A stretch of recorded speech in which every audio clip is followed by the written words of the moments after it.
इस्लाम के फॉलोअर्स हैं। जिस दीन को हम मानते हैं ये दीन ज़मीनी नहीं है, आसमानी है, बहुत पुरानी है, सनातनी है, बहुत पुरानी है। इस्लाम एक ऐसा मज़हब है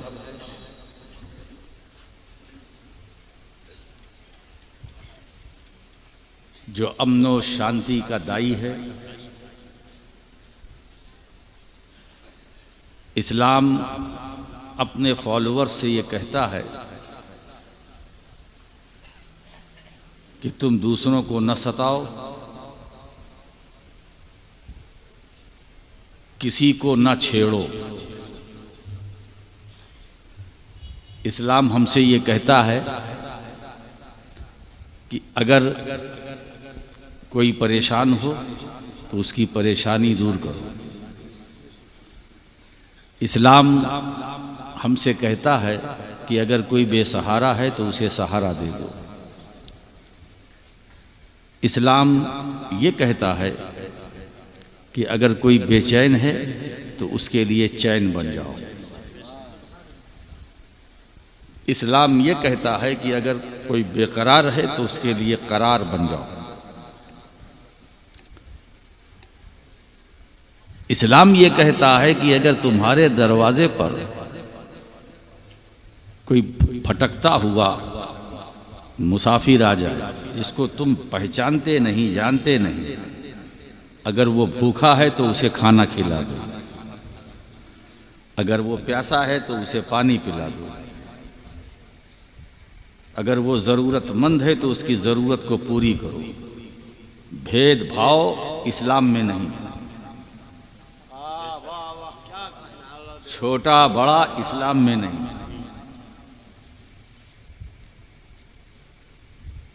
अल्लाह के रसूल सल्लल्लाहु अलैहि वसल्लम ने फरमाया, तुम सब आदम की औलाद हो और आदम मिट्टी से हैं। आदम मिट्टी से हैं और तुम औलादे आदम हो और आदम मिट्टी से है। तो हमारी फितरत में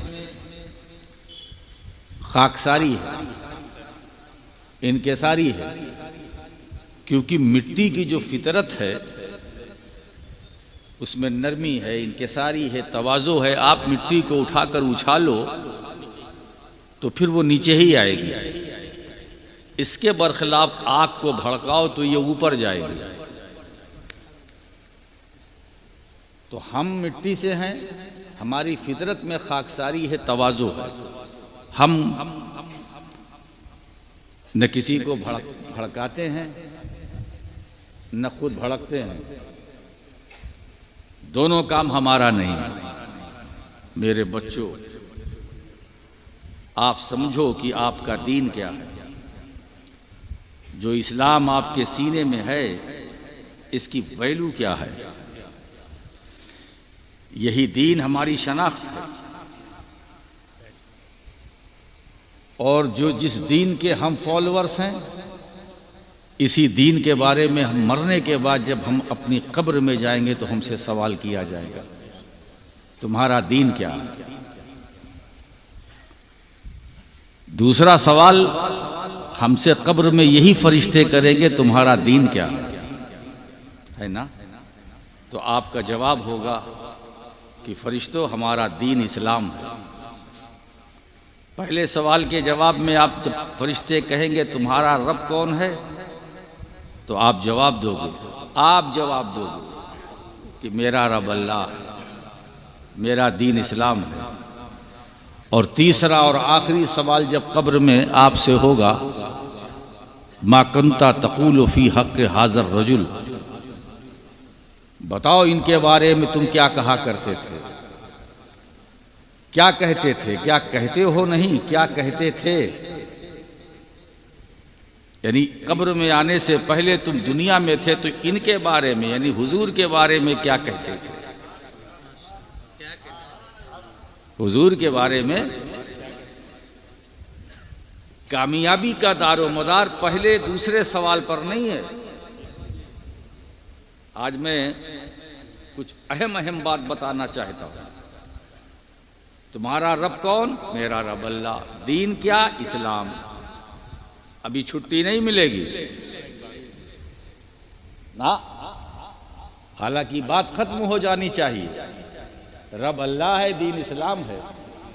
अब जब हम इस्लाम, दीन हमारा इस्लाम है तो इस्लाम में तो सब है, लेकिन नहीं, न पहले सवाल में न दूसरे सवाल में। नजात इसमें नहीं है, नजात तीसरे सवाल में। यानी तुम्हारा अकीदे तौहीद तो वाज़े हो गया, अब अकीदे रिसालत क्या है? तो मा कुंता तक़ूलु फ़ी हक़्क़ि हाज़र रजुल के अंदर अक़ीदा रिसालत।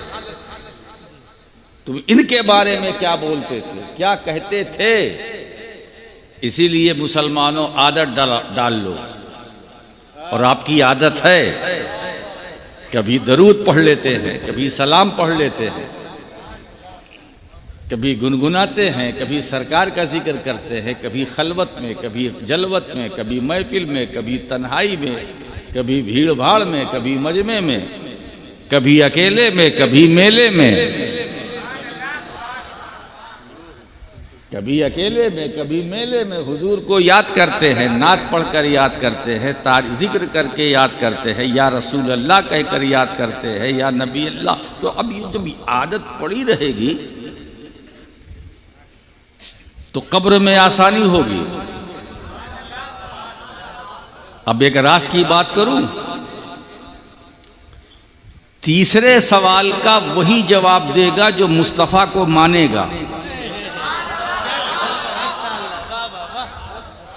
जो हुजूर को। अच्छा ये बताओ, मैं जो बोल रहा हूं, मेरी भाषा आपकी समझ में आ रही है? मैं बहुत हल्का करके बोल रहा हूं, बात भारी है मगर हल्के में बोल रहा हूं। मुझे मालूम है मैं किस इलाके में, वेस्ट बंगाल, और वो भी ये इलाका जो कलियाचक से करीब है। नाम क्या है? मोथाबाड़ी। मैं पहली बार आया ना? नहीं साहब, अब तो ये सोशल मीडिया का दौर है, पहली बार नहीं आया। मैं तो आपके हर मोबाइल में हूँ,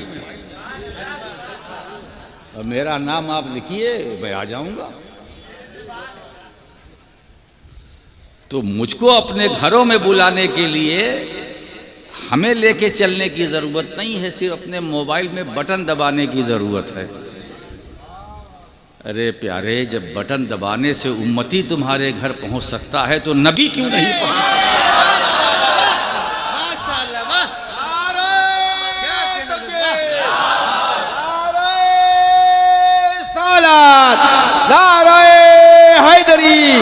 औलादे नबी, औलादे अली, मखदूमे पाक। अब आप सोचिए, इस वक्त हम हाजिर हैं कि नहीं?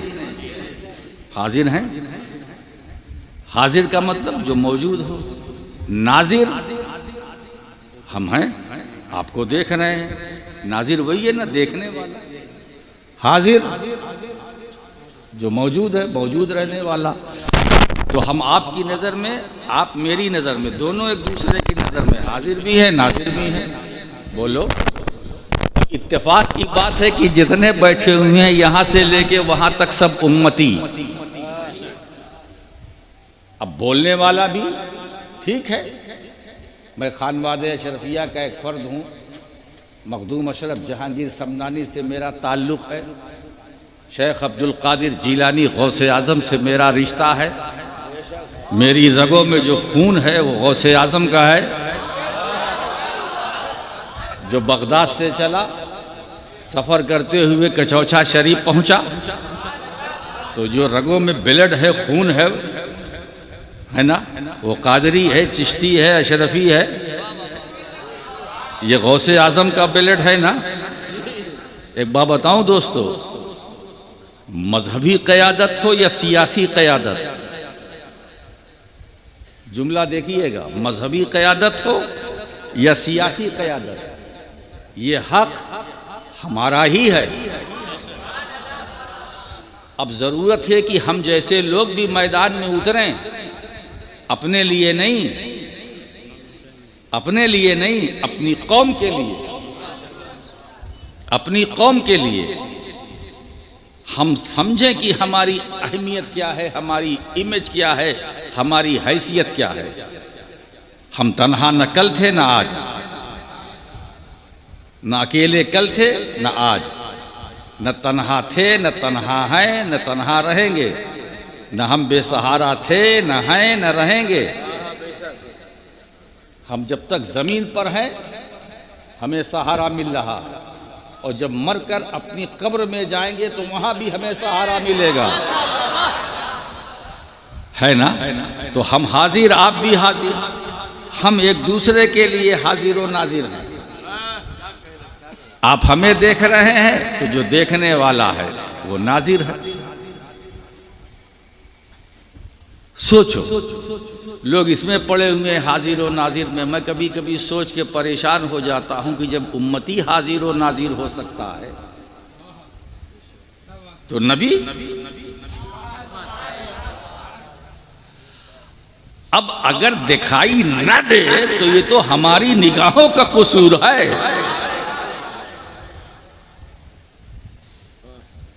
हुजूर अगर नजर ना आए तो ये हमारी नजर का कसूर है। हुजूर नजर आज भी आएंगे मुसलमानों, पहले अपने अंदर नजर पैदा करो। या नजर नहीं है तो किसी अहले नजर का दामन पकड़ लो। जब किसी नजर वाले की नजर तुम पर पड़ेगी तो तुम भी नजर वाले हो जाओगे। जब तुम नजर वाले हो जाओगे तो मदीने वाला नजर आएगा। रसूले कायनात सल्लल्लाहु ताला अलैहि वसल्लम को देखने के लिए मैं कहता हूं नजर लाओ अब्दुल कादिर जीलानी की, गरीब नवाज कुतुबुद्दीन बख्तियार काकी, नजर लाओ निजामुद्दीन औलिया, नजर लाओ मखदूम अशरफ जहांगीर समनारी की। अरे ऐसी नजर लाओ जिसकी नजर में काबा भी है, मदीना भी है। वो बैठा है कछौछे में, नजर फर्श पर बैठा है, नजर अर्श फर्श पर बैठा है, नजर लोहे महफूज पर बैठा है। मखदूम अशरफ इतनी पावरफुल हस्ती का नाम है जो जमीन पर बैठा है मगर नजर लोहे महफूज पर है।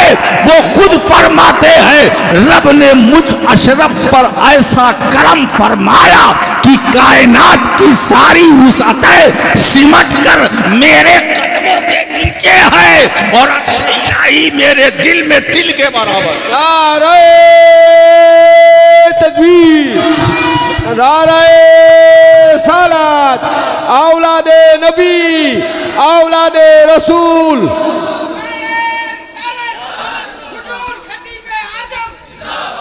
और इस बस्ती के मुसलमानों जो दूर दराज से चल के आए हो, इसमें सिलसिले अशरफिया से भी वाबस्ता है। और मैं तो तमाम सुन्नी मुसलमानों से कहूँगा, तमाम सुन्नी मुसलमानों से, क्योंकि ये स्टेज अहले सुन्नत का है। सुभान अल्लाह बेशक। मुसलमानों घबराना मत।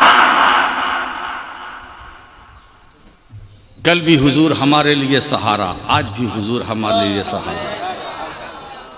जब हम मरकर अपनी कब्र में जाएंगे कोई सहारा देगा? बोलो नहीं। वही सहारा देने वाला नबी हमारी कब्र में, और ऐसे ही सहारा देने वाले नबी की तरफ इशारा करके फरिश्ते कहेंगे इनके बारे में क्या कहता था। आज थोड़ा सा सोने को मिल गया है, इसीलिए मैं अपनी खिताबत का जादू जगाऊंगा। इनके बारे में क्या बोलता था, इनके बारे में क्या कहता था। मा कुंता तकूल, क्या कहता था, क्या कहता है नहीं, क्या कहता यानी कब्र में आने से पहले जब तू दुनिया में था तो क्या क्या कहता था? जब आपसे पूछा जाएगा तो आप क्या बोलोगे? हैं? आप बोलोगे हम उनको अपना आका कहते थे, अपना मौला कहते थे, है ना? वो हमारे आका हैं, हमारे मौला हैं। अब वही सवाल इनके बारे में क्या कहता था? वही अकीदा जो दुनिया में तुम्हारा है वही वहाँ इनके बारे में। ये हमारे नबी हैं, हुजूर सल्लल्लाहु अलैहि वसल्लम हैं, इनके बारे में क्या बात है, इनके बारे में। अरे जवाब तो बाद में दिया जाएगा, और जब उम्मती की नज़र सरकार पे पड़ेगी वो वक्त कैसा होगा। है सुभान अल्लाह सुभान अल्लाह। मैं तो उस लम्हे का जिक्र कर रहा, वो लम्हा कैसा होगा कि एक तरफ हमारी निगाह और दूसरी तरफ सरकार का चेहरा, और कब्र में हुजूर की तशरीफ आवरी, हुजूर का जलवा, है ना? जो आंखें तरस रही थी नबी के दीदार के लिए, अल्लाह ने करम फरमाया कि अपने महबूब को कब्र में भेजा। सरकार बनफ्से नफीस कब्र में तशरीफ लाएंगे। ये हाजा इसमें इशारा करीब के लिए है इनके बारे में। तो इनके बारे में मतलब ये है कि अभी वो मौजूद है। अब जो आशिक है तड़प उठेगा इनके बारे में। अरे इन्हीं के लिए तो हम तरसते रहे, है सुभान अल्लाह सुभान। इनके दीदार के लिए, इनकी जियारत के लिए, इनका जलवा देखने के लिए, इनका हुस्न देखने के लिए हम दुनिया में तड़पते रहे, तरसते रहे। हम इतना चाहते थे कि एक बार ख्वाब ही में सही अल्लाह के रसूल आ जाएं, कम से कम दीदार तो कर ले। ये एहसान हमारी ज़िंदगी ने मुझ पर नहीं किया। यानी मेरी ज़िंदगी ने 60 साल, 50 साल, 70 साल, 80 साल मेरी ज़िंदगी ने मेरे साथ वफा नहीं की, है ना? ज़िंदगी ने एहसान नहीं किया, वफा नहीं की। ये काम तो मौत ने आसान कर दिया, ये काम मौत ने आसान कर दिया। तो मुसलमानों, जिस तरह ज़िंदगी नेमत है ऐसे ही मौत भी नेमत है। जिस तरह ज़िंदगी नेमत है ऐसे ही मौत भी नेमत है। मैं मोमिन की मौत की बात कर रहा हूँ। जिस तरह मोमिन की ज़िंदगी नेमत है वैसे मोमिन की मौत भी नेमत है, मौत भी नेमत है। मौलाना आसी गाजीपुरी रहमतुल्लाह अलैह फरमाते हैं कि आज फूले न समाएंगे कफन में आसी, है शबे गौर भी उस गुल से मुलाकात की रात। जिस तरह ज़िंदगी नेमत है ऐसे ही मौत भी नेमत है। मौत कैसे नेमत है? हाय हाय हाय, वो तो ब्रिज है, पुल है, पुल है। अब सुनो जुमला जो मेरा सेंटेंस है कि मौत बंदे मोमिन को मारने नहीं आती है। मोमिन को मौत मारने नहीं आती है, बल्कि मोमिन उम्मती को नबी से मिलाने आती है। आए है सुभान अल्लाह। बेशक मोमिन की मौत नेमत है। अब बताओ, उम्मती नबी से मुलाकात करेगा और सबब जरिया मौत, ऐसी मौत को हम है वो मौत जो काम जिंदगी ने हम पर न किया वो मौत ने आसान कर दिया।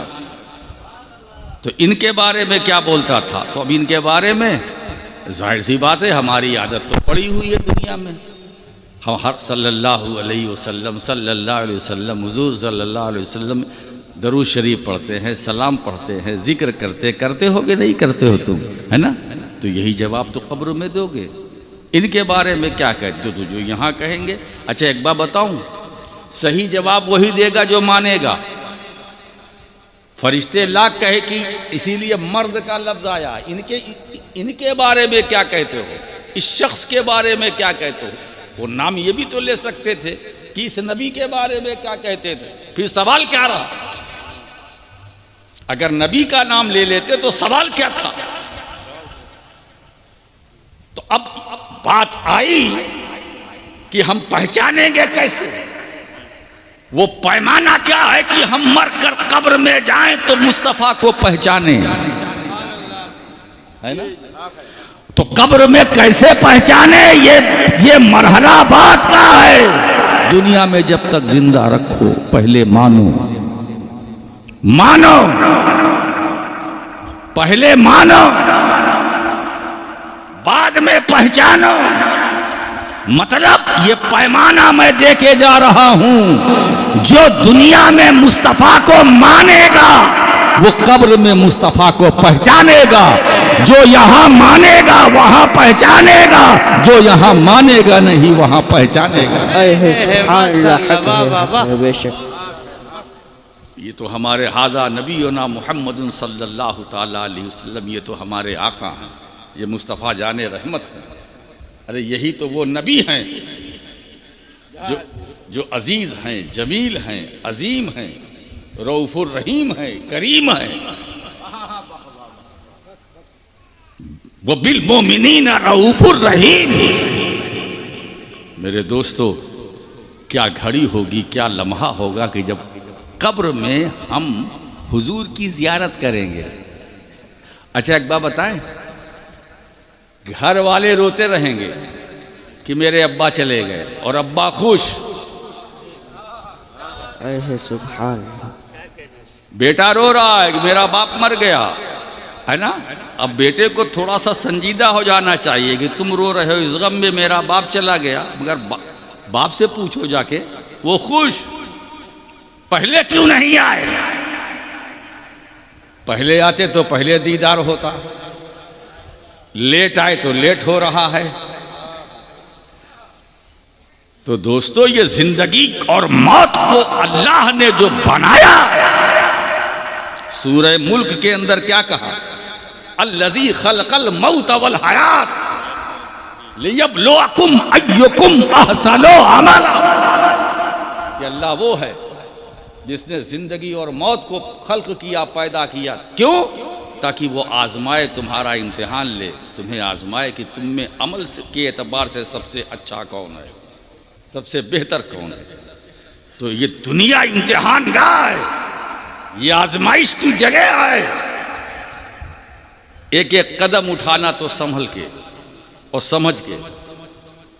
अल्लाह ने जिंदगी पैदा की है, जिंदगी दिया है, तो वो भी इम्तिहान के लिए, मौत वो भी इम्तिहान के लिए। हजरात, मैं आज आपको ये कहने के लिए बैठा हूँ कि अपनी ज़िंदगी को बेकार मत गुजारो। वो ज़िंदगी कैसी जिसमें बंदगी का नूर ना हो, और वो बंदगी कैसी जिसमें ज़िंदगी ना हो। तो ज़िंदगी बेबंदगी शर्मिंदगी। अगर ज़िंदगी में बंदगी नहीं है, वो ज़िंदगी कैसी है? और बंदगी में अगर ज़िंदगी नहीं है तो वो बंदगी कैसी है? तो दोनों को एक दूसरे की ज़रूरत है। अल्लाह ने हमें सिर्फ खाने कमाने के लिए नहीं पैदा किया है। खाना कमाना भी ज़रूरी है, बिजनेस भी ज़रूरी है, तिजारत भी ज़रूरी है, लेकिन उसके साथ साथ ये भी ज़रूरी है कि अच्छा अमल करो, अच्छा काम करो, नेक काम करो। ठीक है? एक बार बताएं, जो आपने दुनियावी माल कमाया है वो आपके साथ नहीं जाएगा, यहीं रह जाएगा। उसका भी इंतज़ाम करो जो आपके साथ। महल बनाने वाले भी कान खोल करके सुने। महल की तामीर करते हो, अच्छे अच्छे मकान बनाते हो, बेंगलो बनाते हो, ठीक है बनाओ, मगर जहां परमानेंट आपको रहना है वहां भी बनाने की कोशिश करो। ये जिंदगी आर्जी है, और मरने के बाद जो जिंदगी है वो परमानेंट दायमी है। तो वहां के लिए कुछ बनाओ। अब वहां बनाने के लिए, अच्छा एक बात बताओ, हर इंसान के पास 3 चीजें होती हैं, आल माल अयाल। आल माल अयाल। जब तक जिंदगी, आल भी है, माल भी है, अयाल भी है। और जैसे रूह निकली बदन से, माल यही, अयाल मीन्स औलाद, अयाल यही। अब सिर्फ बचा अमाल। माल और अयाल यही, अब आमाल वो यही नहीं रहेगा, आपको कब्र में उतारा जाएगा, साथ साथ जो आपने नेकियां कमाई है उन नेक अमल को भी आपके साथ उतार दिया जाएगा। अगर आप आमाल से पूछेंगे भाई आल यहीं रह गए, माल यहीं रह गया, तेरे जाने की क्या ज़रूरत है, तो आमाल जवाब देगा तेरा ठिकाना यहीं तक है और मैं यहाँ भी इसका साथी, कब्र में मरने के बाद भी इसका साथी। आल साथ छोड़ देंगे मगर तुम्हारे आमाल तुम्हारा साथ नहीं छोड़ेंगे। माल साथ छोड़ देगा मगर तुम्हारे आमाल तुम्हारा साथ नहीं छोड़ेंगे। तो अमल, यही बताओ दोस्तों, अमल से जिंदगी बनती है, जन्नत भी जहन्नम भी। ये खाकी अपनी फितरत में न नूरी है न नारी।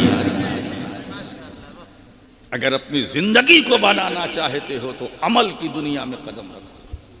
अमल बड़ी नेमत है, अमल से मकाम मिलता है, अमल से इज्जत मिलती है, अच्छे अमल से शोहरत मिलती है, अच्छे अमाल से मकबूलियत मिलती है। मेरे दोस्तों, जब अमल पाक होता है,